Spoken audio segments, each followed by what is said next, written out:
महत्वाची बातमी लाडक्या बहिणींसाठी सर्वात मोठी बातमी आहे। लाडक्या बहिणींना 2100 रुपये देण्याचा निर्णय मार्च मध्ये होणार असल्याची माहिती सूत्रांनी दिली आहे। मार्च मधल्या अर्थसंकल्पीय अधिवेशनात लाडक्या बहिणींना वाढीव हप्ता देण्याचा निर्णय होणार असल्याची माहिती सूत्रांनी दिली आहे। तर लाडक्या बहिणींच्या खात्यात ऑगस्टचे पैसे जमा झालेले आहेत आणि त्यानंतर सप्टेंबर, ऑक्टोबर आणि नोव्हेंबरचे हप्ते एकाच वेळी जमा करण्यात आले। आता डिसेंबरचा हप्ता कधी जमा करायचा याचा निर्णय कॅबिनेटमध्ये होणार असल्याची माहिती देखील सूत्रांनी दिली आहे। आधार जोडणी नसल्यास अर्ज रद्द होणार असल्याची माहिती मिळते।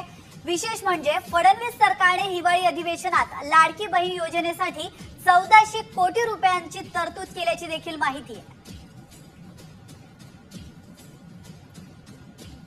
तर आपण पाहतोय मार्च पासून लाडक्या बहिणींना 2100 रुपये मिळणार आहेत। अर्थसंकल्पीय अधिवेशनात 2100 रुपये देण्याचा निर्णय होऊ शकतो। तर डिसेंबरचा हप्ता कधी द्यायचा हे देखील ठरवलं जाणार।